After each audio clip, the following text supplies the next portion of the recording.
Jadi Imam Al-Qurtubi dalam tafsirnya itu lebih banyak mendiskusikan persoalan-persoalan fikih daripada persoalan-persoalan yang lain. Nah, beliau beliau itu memberi ruang ulasan yang sangat luas dalam masalah fikih. Dari hal tersebut, em, maka dapat dikatakan bahwa tafsir karya Al-Qurtubi itu bercorak fikih gitu, karena dalam penafsiran ayat Al-Quran lebih banyak dikaitkan dengan persoalan-persoalan fikih. Maka dari itu karya Al-Qurtubi dinamakan bercorak fikih gitu. Nah, terus Al-Farmawi membagi corak tafsir itu kan menjadi 7 corak ya. Corak tafsir yaitu al-ma'sul, ar-ro'i, sufi, fikhi, falsafi, ilmi, dan adabi ijtimai.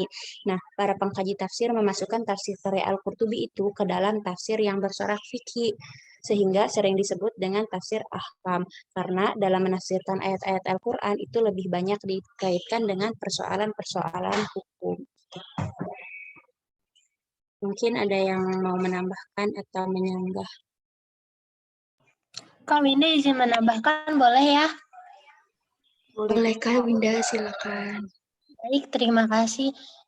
Winda izin menambahkan Kak. Jadi terkait kenapa sih, apa sih yang melatari Al-Qurtubi ini ngebuat tafsir yang bercorakan fikih? Karena emang kecenderungan beliau, launnya beliau, keunggulan beliau itu di bidang fikih. Jadinya beliau itu ngebuat tafsir yang bercorakan fikih, sebagaimana kalau kita belajar corak-corak tafsir ya, seorang mufasir itu akan memiliki kecenderungan akan mewarnai sebuah tafsirnya itu dengan apa-apa yang menjadi keunggulannya gitu. Dan keunggulan Al-Qurtubi itu kan emang mantep banget ya dalam bidang fikihnya, makanya beliau itu menulis tafsir dalam bidang fikih Kak.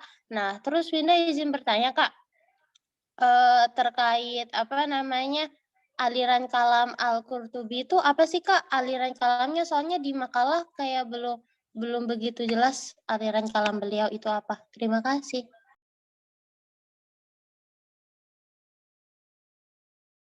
Baik, Kak Winda, terima kasih pertanyaannya.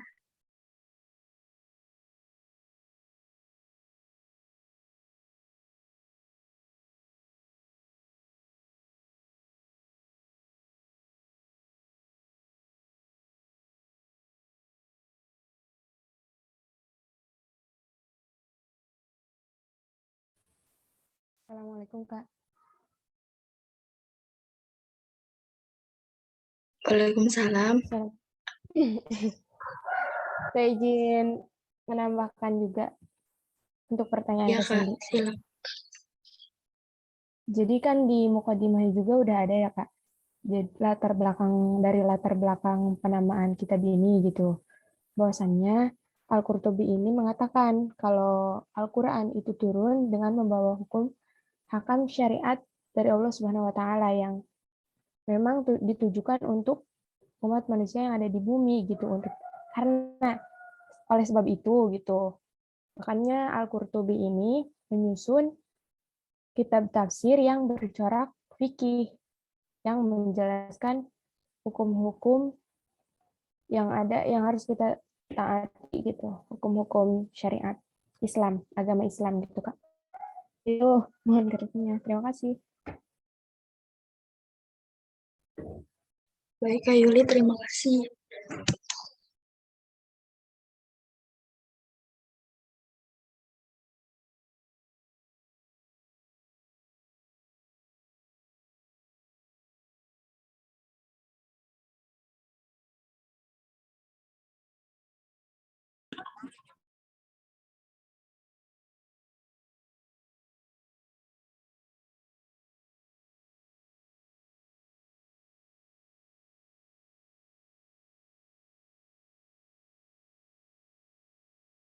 Kakak yang ingin bertanya atau menambahkan atau menjawab juga dipersilakan ya Kak.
dari ini di tafsir al-Jami' al-Ahkam Al-Quran itu kan ada beberapa kitab ya yang dipakai. Nah, pertanyaan Winda, berarti kalau kita itu mau menafsirkan Al-Quran, misalnya nih ya, ini kan kita mau menafsirkan Al-Quran itu bercorakan fikih.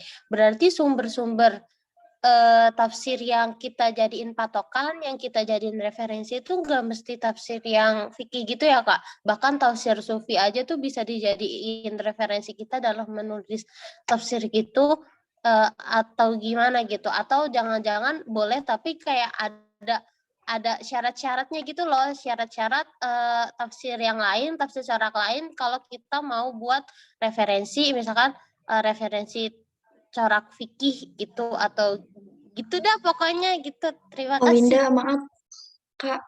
Boleh di chat aja nggak pertanyaannya? Maaf banget.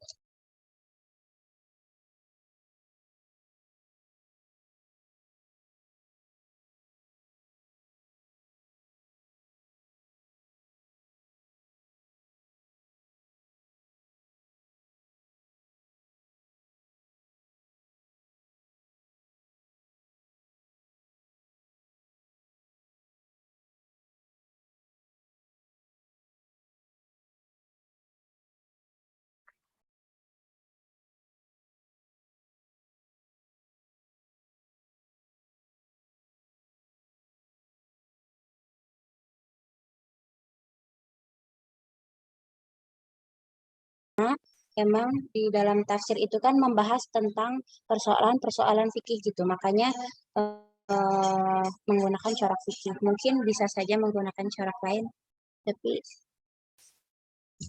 kurang paham juga sih.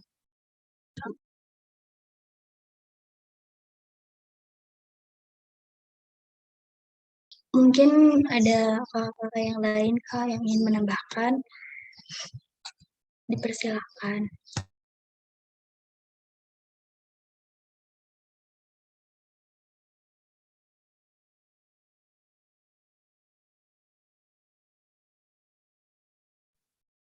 Mungkin saya ingin menjawab pertanyaan yang itu dulu ya, yang aliran kalam Al-Qurtubi. Tadi Kak Winda nanya itu ya. Iya, Kak. Nah, di sini tafsir Al-Qurtubi itu kan merupakan salah satu tafsir terlengkap yang bercorak fikih, serta memiliki beberapa keunggulan dan kelebihan dibandingkan dengan kitab-kitab tafsir yang lain. Nah, di antara nilai-nilai yang lebih terdapat dalam kitab ini itu tidak fanatik mazhab dalam membahas fikih. Kitab tafsir ini mencakup berbagai mazhab fikih dan penulisnya juga tidak fanatik dengan mazhabnya. Jadi Imam Al-Qurtubi itu mazhabnya kan mazhab Maliki, tapi beliau itu tidak apa namanya kadang tidak sependapat gitu, sering berbeda pendapat dengan ulama lain dalam mazhab Maliki. Tapi dengan keluhuran budinya Imam Al-Qurtubi tidak pernah mencela orang yang tidak sependapat dengannya. Sebaliknya dengan tegas ia menunjukkan ketidaksukaannya kepada orang yang senang menghujat orang lain yang berbeda pendapat dengannya. Terus jadi ia itu mengutamakan pendapat yang lebih kuat dalilnya gitu, walaupun harus berbeda dengan pendapat mazhabnya.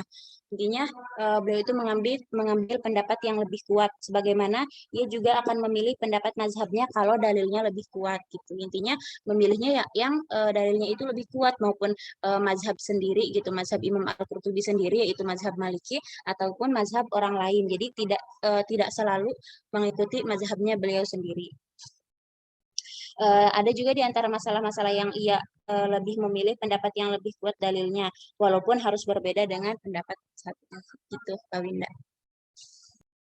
Punten Kak, mazhab kalam bukan mazhab fikih. Asy'ari mazhab kalamnya atau gimana?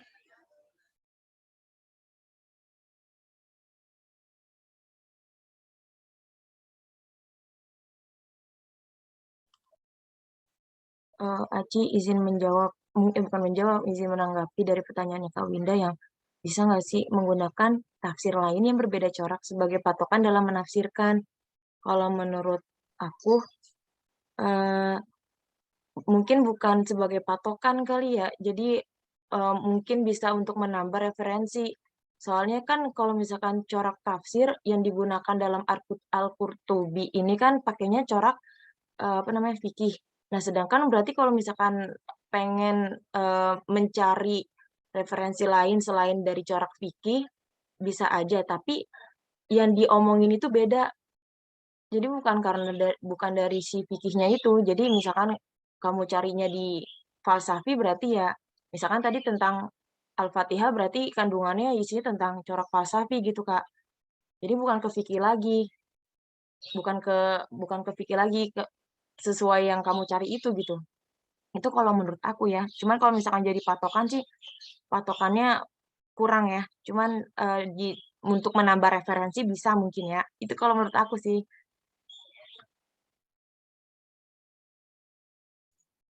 Iya Kak. Ya, makasih Kak Cindy. Kakak Iya, Kak terus Yunita. menambahkan Kak. Oh iya, silakan. Silakan Kak Yunita. Lanjutkan yang tadi Kak Cindy ya.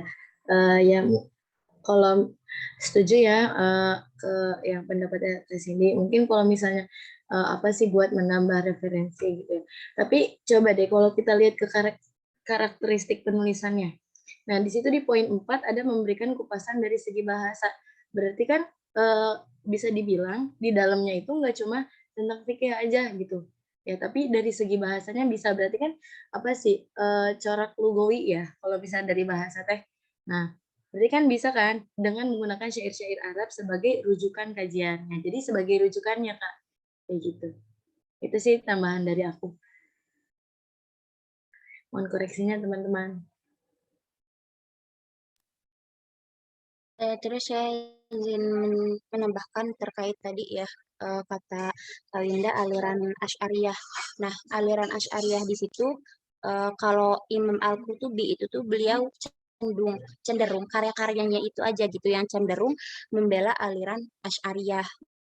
Nah, jadi Imam Al-Qurtubi itu jarang disebut dalam jajaran ulama mutakallimin atau ahli ilmu kalam, meskipun beliau itu karya-karyanya cenderung kepada aliran Asy'ariyah. Nah, seperti contohnya dalam buku Al-Asna fi Syarah Asma al-Husna misalnya, yaitu banyak menukil pendapat para imam Asy'ariyah gitu, seperti Al-Juwaini, Al-Baqilani, Ar-Razi, Ibnu Atiyah, dan sebagainya.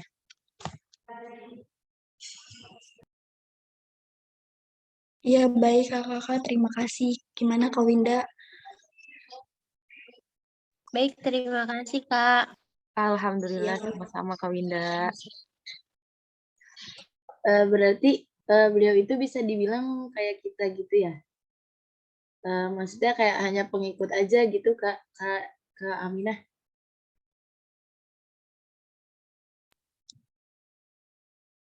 Nggak pengikut juga sih Kak, cuma beliau itu lebih ke apa ya, intinya lebih ke kalau ada dalil yang kuat, beliau ikut ke dalil yang kuat itu gitu.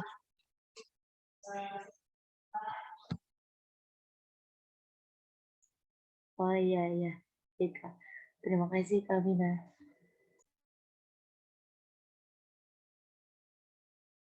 Iya Kak, masih ada yang bertanya Kak?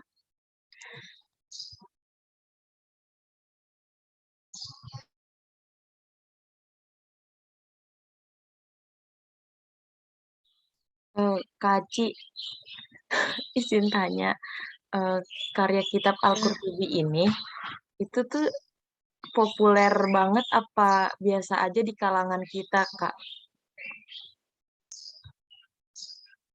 Iya Kak, pertanyaannya itu, kitabnya Iya. populer banget apa enggak gitu? Iya.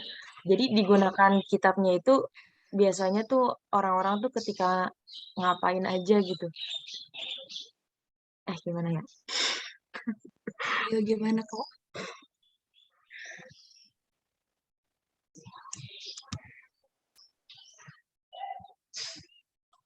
Gimana Kak Cindy? Iya gitu deh tadi. Apakah karya dari Imam Al-Qurtubi itu populer banget atau biasa aja gitu di kalangan kita? Terus biasanya tuh digunakan tuh saat apa aja gitu? Apa hanya sekedar kajian? Maksudnya sering digunakan buat kajian apa enggak gitu? Kurang lebih kayak gitu deh.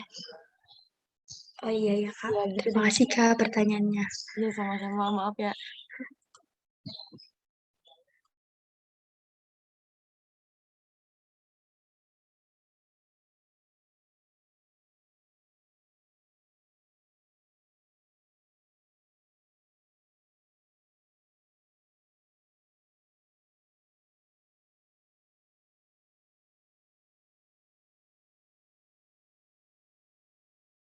barusan dari Kak Cynthia.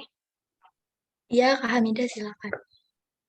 Baik, terkait dengan tafsir Imam Al-Qurtubi ini yang memang kecenderungannya corak fikih, terus juga pembahasannya juga banyak mengenai hukum syariat. Terus kalau kita perhatikan juga dilihat dari eksistensinya,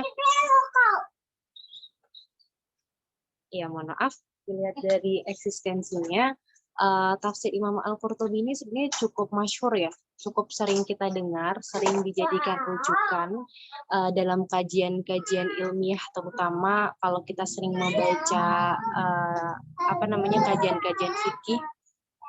Kemudian juga yang pastinya yang namanya referensi, apalagi ini kitab yang sering masyhur juga, terus juga kualitasnya sangat-sangat tinggi juga, pasti sering digunakan untuk melakukan ijtihad dalam menemukan sebuah hukum dari suatu masalah.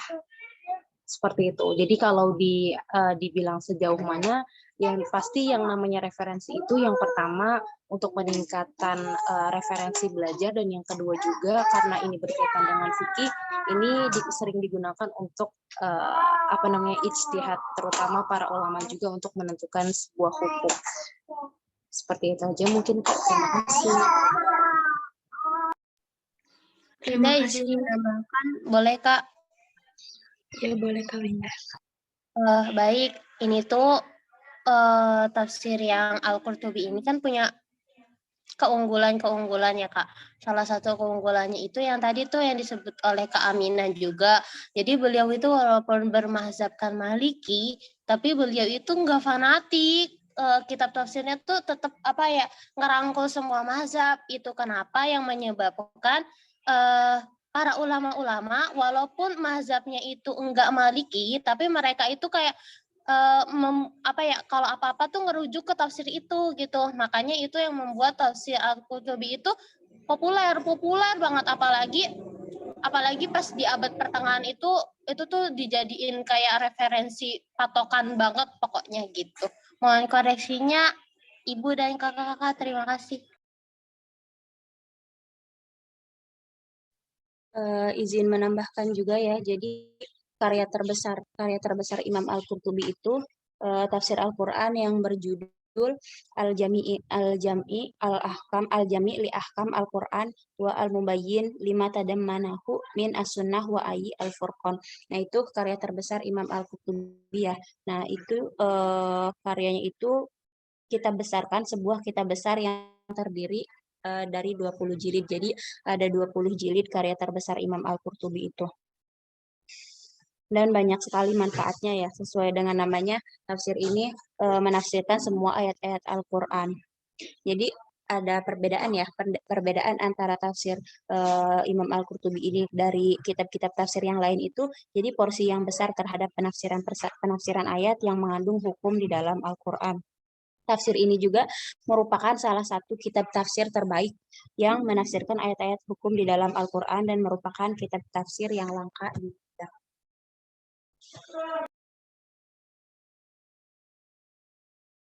Baik kakak-kakak, terima kasih atas jawaban dan tanggapannya. Gimana Kak, masih ada yang bertanya? Atau udah? Atau udah nggak ada Kak?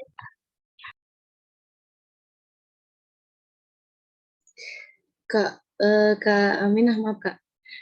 Tadi kan kata Kak Aminah kan ini masyhur gitu ya. Nah, terus tadi kata Kak Aminah pas ujung-ujungnya itu langka. Itu gimana itu? Aku bingung dah. Maksudnya itu bukan langka kitabnya ya Kak, tapi langka dalam bidangnya gitu. Jadi ya maksudnya karya Al-Qurtubi ini langka dalam bidangnya ada gitu. Jadi cuma kayak karya Al-Qurtubi aja gitu. Jarang gitu yang lain tentang tentang menafsirkan kitab yang begitu luas gitu. Begitu lengkap. Oh iya. Jadi yang lengkap-lengkap kayak tafsirnya Al-Qurtubi ini jarang gitu. Jadi ya hanya beberapa aja gitu ya. Oke. Makasih. Sama-sama Kak.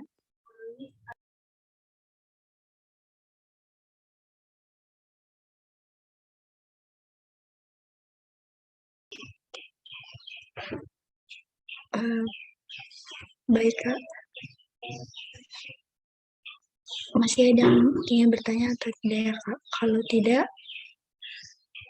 akan kita serahkan kepada Ibu Maeda.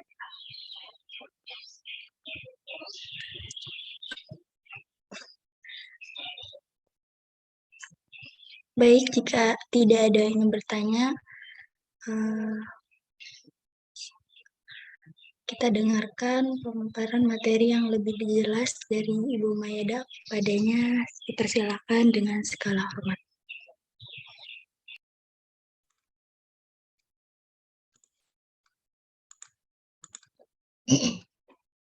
Assalamualaikum warahmatullahi wabarakatuh.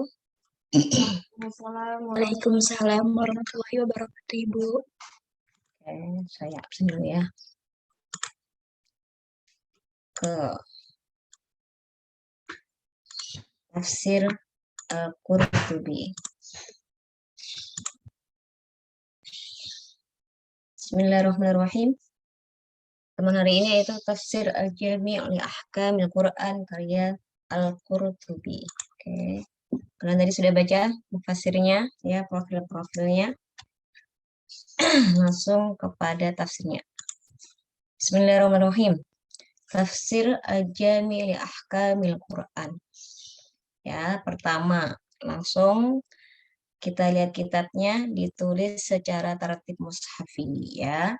Jadi ditulisnya dari lafadz Al-Fatihah sampai An-Nas ya, jadi runtun. Selanjutnya penafsirannya ditulis secara tahlili dan muqarrar. Maksudnya apa? Di dalamnya memuat penjelasan-penjelasan yang sangat detail ya, sangat jelas dan terperinci. Ditambah muqarrar. Muqarrarnya terletak pada apa? Terletak pada saat beliau memaparkan beberapa pendapat para ulama-ulama yang lainnya juga, dan juga membandingkan atau ketika beliau memberikan kritikan kepada beberapa pendapat ulama yang berbeda dengan pendapatnya Imam Al-Qurtubi. Selanjutnya sumber penafsirannya adalah bil ro'i ya, bil ro'i dan bil maksud. Nah, dibalik ya. Kenapa masuk kategori tafsir bil ro'i? Karena di dalamnya juga banyak pendapat-pendapat yang beliau masukkan. Pertama pendapat beliau sendiri, ditambah dengan beberapa pendapat atau ijtihadnya para ulama-ulama lain. Nah, kemudian dikuatkan dengan dalil-dalil bil maksud. Ya, mau bisa jadi dikuatkan dengan hadis atau dikuatkan dengan ayat bil ayat. Oke, selanjutnya corak yang paling dominan adalah apa? Coraknya adalah tafsir fikih.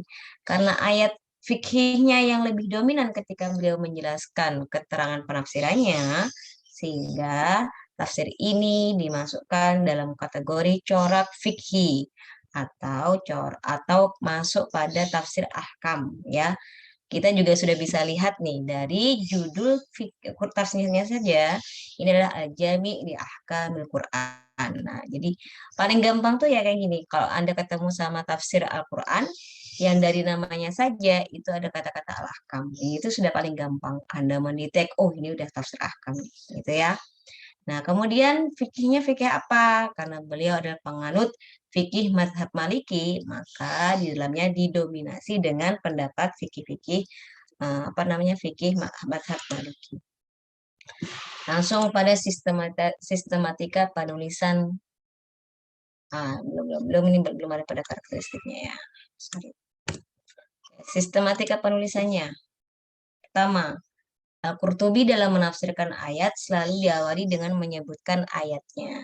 Ya, nanti berarti Al-Qurtubi ketika menyebutkan tafsirnya ditulis dulu ayatnya.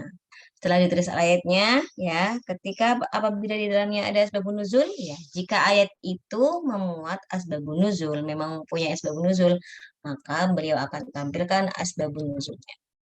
Setelah menulis asbabun nuzul, kemudian dilanjutkan dengan menjelaskan makna-makna irobnya atau gramatikanya ya.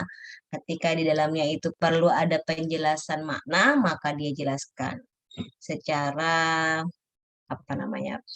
menjelaskan lafadz. Nah, lafadz ini sama dengan lafadz ini atau bermakna lafadz. Kemudian beliau jelaskan tadi i'rabnya, mau dari susunan nahwunya, atau cara bacanya, atau susunan perbedaan ketika dia mau dari segi sorofnya. Ya, nah nanti ketika dia segi sorofnya, dia jelaskan dia mulai memiliki makna apa. Selanjutnya menjelaskan kiroat. Nah, kalau ada ayat yang ternyata di dalamnya memuat penjelasan kiroat, ya berhubungan dengan kaidah-kaidah kiroat, dia akan jelaskan di situ ditambah dengan beberapa riwayat lainnya yang beberapa riwayat lainnya yang itu berhubungan dengan kiroat yang dia bahas. Selanjutnya habis ngomongin kiroat, dia tambahkan dengan keterangan hadis. Ya, dia sebutkan hadisnya, hadis yang memang berkaitan dengan ayat yang dibahas. Kemudian beliau takhrijkan.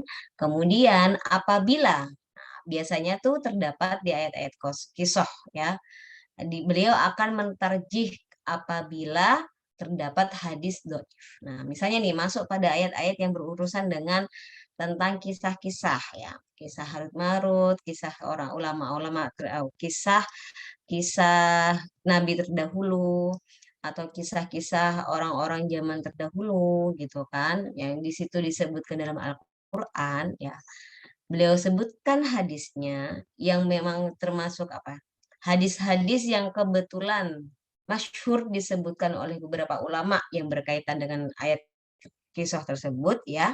Nah, nanti apabila ditemukan bahwa hadis tersebut itu dhaif, maka beliau akan jelaskan, akan tarjih bahwa mengatakan hadis tersebut dhaif dengan alasan bla bla bla bla. Ya. Masuk pada karakteristik tafsir Jami' Ahkam.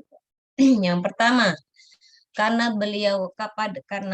tafsir ini sudah didominasi dengan ayat penjelasan pada ayat ahkam, maka menjadi karakteristiknya yaitu pada ayat fikih Imam Al-Qurtubi lebih dominan. Dalam dominan apa? Daripada ayatnya dalam penafsirannya. Jadi kalau sudah kalau nafsirin ayat-ayat ahkam itu paling banyak keterangannya, ya. Paling banyak keterangannya dibandingkan dengan ayat-ayat yang lain. Selanjutnya menjelaskan pendapat para ulama. Nah, jadi setelah ngomongin ayat fikih ini, terus dimasukkan beberapa pendapat para ulama. Kemudian nanti apabila terdapat beberapa pendapat yang berbeda dengan beliau akan diberikan kritikan, ya. Seperti itu. Inilah yang menjadi karakteristiknya dari tafsir Al-Qurtubi. Oke. Tadi beberapa pertanyaan, apa yang belum jelas dari jawabannya?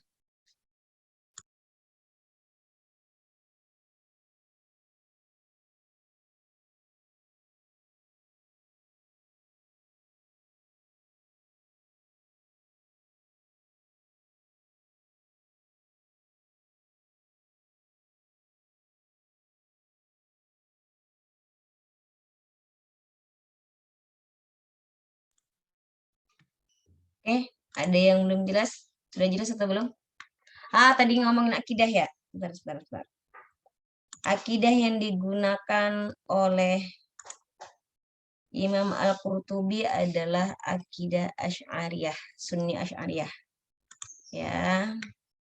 Dari mana tadi? Nih.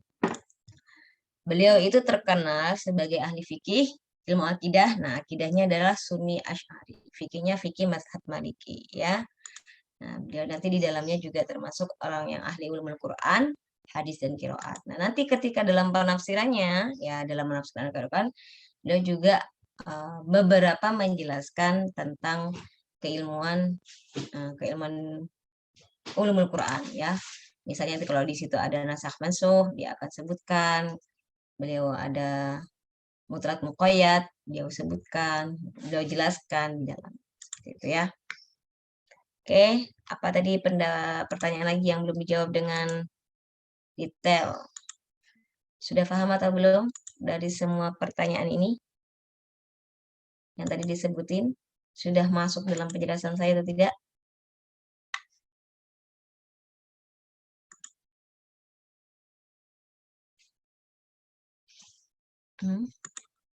Kalau sudah jelas semua, saya akhiri ya pertemuannya.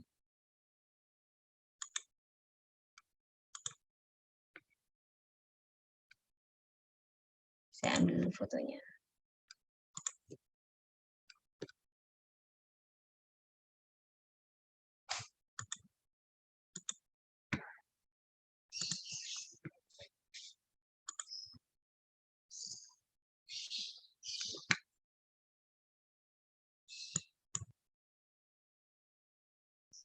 Oke.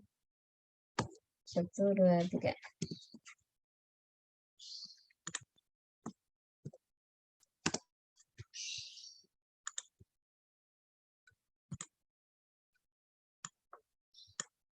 Satu, dua, tiga.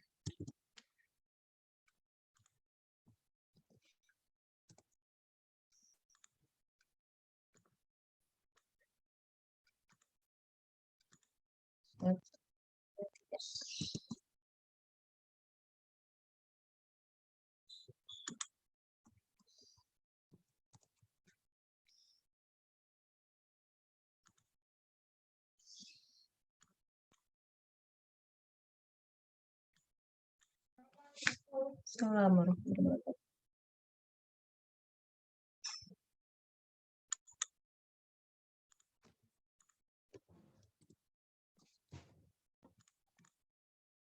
Oke, sudah nggak ada pertanyaan? Kalau tidak ada, saya tutup perjumpaan kali ini. Ibu, Dan, maaf, ya. mau tanya teknis UTS-nya bagaimana ya, Ibu? Oh ya, kelas ini belum. Belum. Oh iya, kita tafsir klasik ya. Tafsir klasik.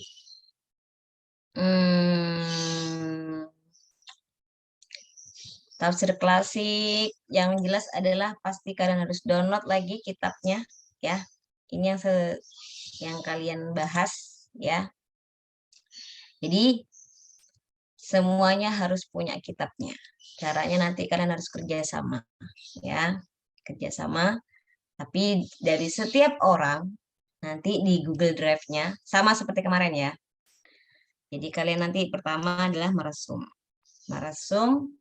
materi dari kelompok pertama sampai, ini kelompok berapa nih? 6 atau 7? 7, Ibu. 7, berarti sampai 7. Nanti diresum, habis itu temukan kitabnya. Download ya, di-download kitabnya. Nah, habis itu satu orang satu drive, di setiap Google Drive-nya, satu orang harus punya semua kitab ini yang ada ya. Nah, nanti caranya kerjasama untuk bisa ngedapetin. Tetapi nanti setiap di Google Drive-nya harus punya kitab-kitabnya masing-masing ya. Terus satu-satu. Bisa difahami? Bisa difahami. Ya. Tugasnya per orang. Ya, kayak kemarin juga sama dengan kayak tugas mazhab tafsir. Ya. Paham?